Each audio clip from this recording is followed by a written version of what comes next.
Hello everybody. Happy Friday, happy weekend. Thank you for joining me in today's video. It might not seem like that, but this is actually my first time back after my vacation where I'm sitting down creating something.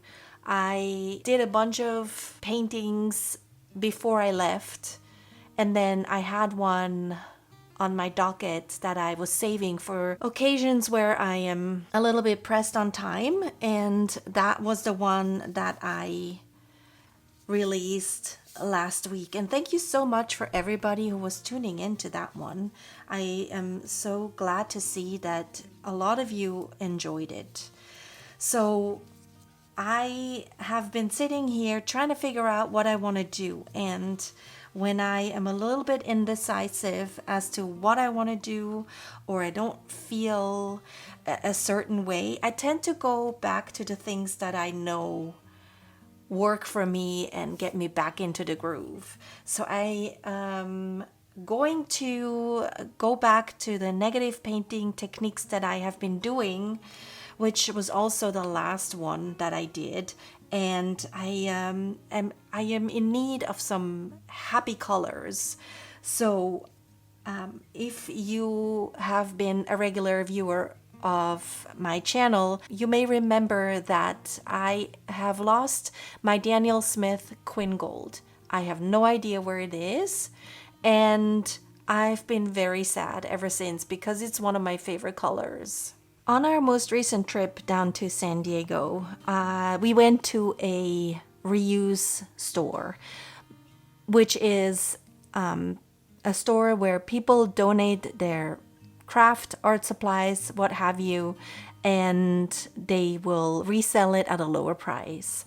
I didn't think I would find anything, but then a watercolor container caught my attention, and I was actually able to find this is a schminke, the ultramarine blue, and then this one is Holbein, and I have no idea how to pronounce this, and if somebody knows how to pronounce this, I'd be grateful, because I don't know this color. I've never heard of it, and I don't know if it's pronounced verditer, or something else. Google was no help. I got 3 different pronunciations, and I still don't know how you pronounce this. So if one of you or a lot of you know how to pronounce this color, please let me know. I'd be ever so grateful. And then I also found a Vinci Quin Gold, and I was very excited because even though I don't know the brand Da Vinci, I saw that it was Quin Gold and I had to have it. So now today we are going to work with the Da Vinci Quin Gold and the Daniel Smith Quin Pink. I just needed something fun and cheery today. I was going to go with the blues, but I couldn't quite get into the groove. So let's see. I think I'm gonna stick with my flat brush. And usually I get very excited with these colors, and I tend to put on too much. So the goal is to keep it light. These colors mix very well together, and they're having a good time on the page. So I'm hoping that will translate onto me. You know, usually I have a good time. It's just, you know, I am a little bit in vacation mode still. And so I'm just looking for something that will spark my joy.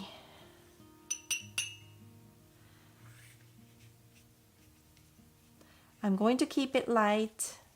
I want to bring some texture on the background. I don't want it to look too flat. So usually this brush will help with that. I made the back of the paper wet, and that will help me keep the paper flat as I am working on the front.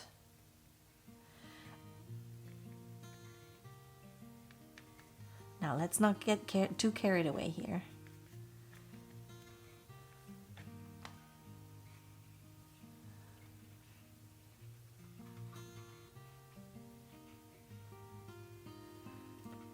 I really love this pink, but it is very strong.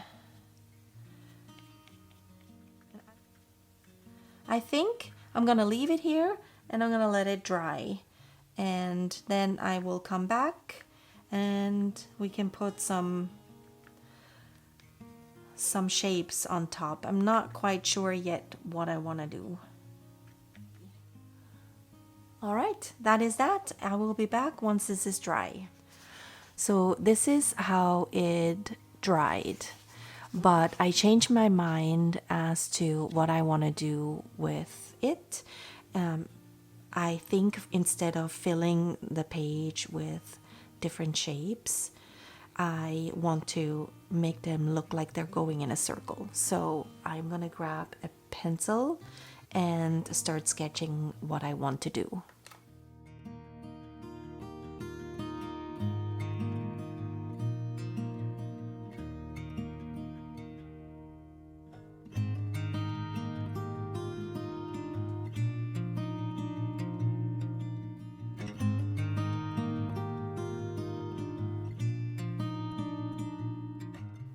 At first, I was going to use a circle template to outline where I wanted to put my shapes, but I decided against it. I just wanted it to make sure that it looks a little bit more organic.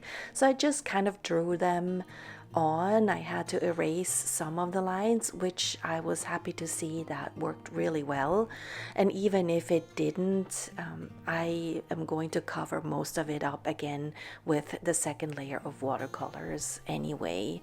But that worked really well, and I kind of, in hindsight, would have liked to have them even more irregular. So maybe I will revisit that and try it again with slightly different shapes. You could also, use circles if you want it. Today I want it to be a little bit more organic. And then I am going in with a heavy saturation of the same two colors that I've used for the background.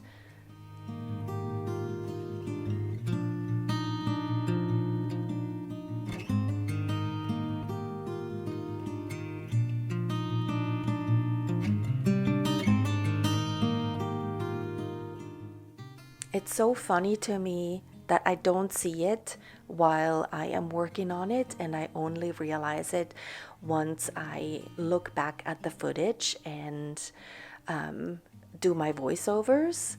It looks like a mouth with teeth at the moment, but please don't worry. If this is turning you off, just fast forward to the doodling part. I did not realize that when I was working on it.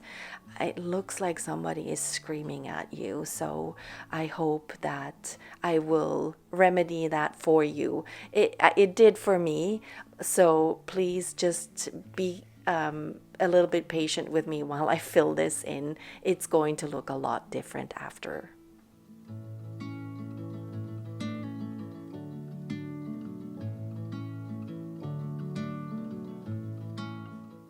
When I started putting down the second layer, I initially worked wet on dry, but then I quickly realized as the areas got bigger that in order to avoid harsh lines, I needed to use the wet on wet technique, and that worked like a charm. So I just put down some water first. I used the dirty water that had those same colors. I didn't use the fresh water, and because I was using with the same colors, that worked really well.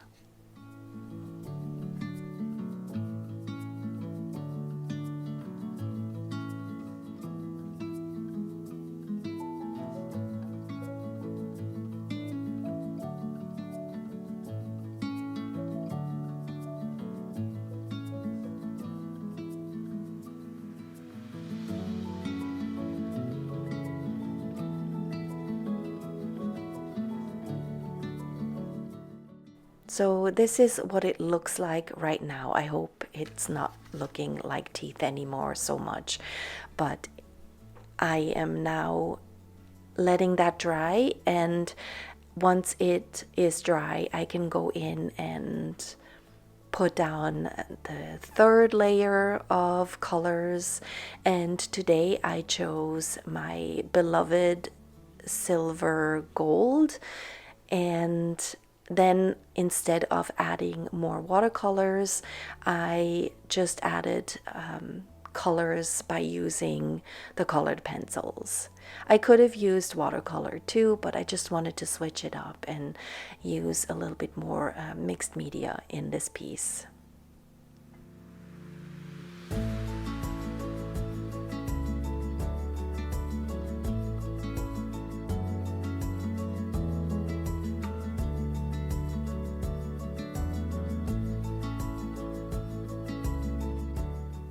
I could have started immediately with this part of the process, but it's just easier to work when that layer is dry, and then I don't have to worry about accidentally touching it and smudging it up.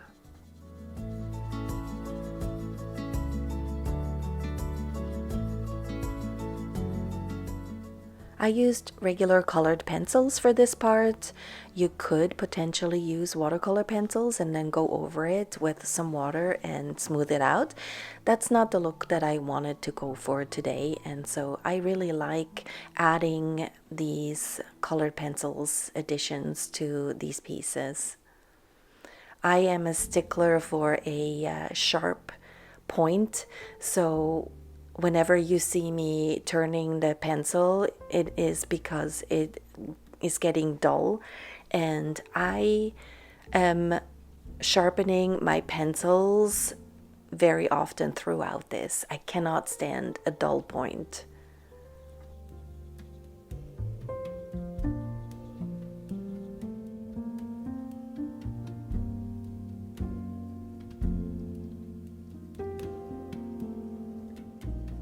Later on, I am going in with my fine liner pens, and then of course with my dotting tools and the acrylic paint to finish it off with some dots. And then I'm gonna call this one done. I really liked how this one turned out. It's so cheery, it's so bright, and I liked the way these shapes were arranged. Like I said, next time I want to add a little bit more variety into those shapes, make them a little bit taller. They turned out a little bit too small in the end. There was a lot of the background space that I like, but I think I could have used up the space a little bit more to add a little bit more interest with my doodles. But I like it, and I definitely love those colors.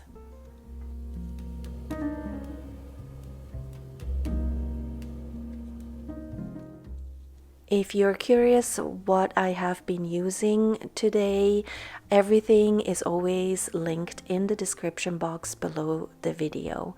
These are affiliate links through Amazon, and I do get a small kickback if you use the link that I have provided, but it is by no means necessary. I just have it down there for you if you want to have a look at it, and if you do decide to use my link, it is always greatly appreciated.